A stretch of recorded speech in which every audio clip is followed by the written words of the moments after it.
The folded piece of paper sat on the kitchen counter like a loaded weapon. It was just a standard hotel receipt from a business trip to Chicago. But the dates didn't match his conference schedule. My hand trembled as I smoothed out the wrinkles. The room service charge for 2 breakfasts told me everything I needed to know. For months, Mark had mentioned Sarah from accounting. He insisted she was just a coworker who needed professional mentoring. They had late dinners and long strategy sessions.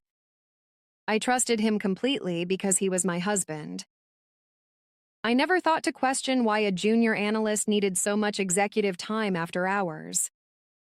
A cold knot formed in my stomach, twisting tighter with every breath. I remembered how he smiled at his phone during our movie nights. I felt foolish for ignoring the obvious signs. The silence in our empty house suddenly felt heavy and suffocating. My perfect suburban life was beginning to crack right down the middle. I started noticing the subtle changes in his daily routine. He bought expensive new cologne and started going to the gym 5 days a week. He guarded his phone like it held state secrets. When I asked about his day, his answers were vague and rehearsed. He was physically present, but his mind was somewhere else entirely. I didn't scream or throw things.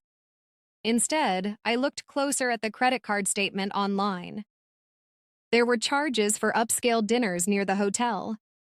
Then I found the photos Sarah posted, tagged at the same location. The background showed a man's watch that looked exactly like the one I gave Mark for our 10th anniversary. When he walked through the door that evening, I was sitting at the dining table. The receipt lay between us on the polished wood. I didn't raise my voice. I simply asked him to explain the second breakfast order. His face went pale and his confident demeanor vanished instantly. He knew he was finally caught. He tried to stutter out a weak excuse about a client meeting. But I stopped him with a single raised hand. I told him I already knew the truth. The power shifted in that moment.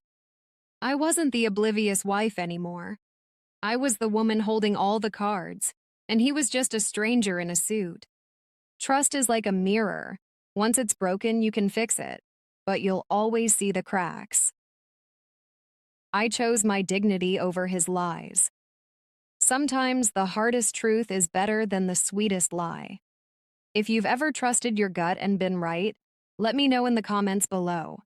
Would you like me to generate a set of cinematic image prompts, 16.9, to visualize these specific scenes?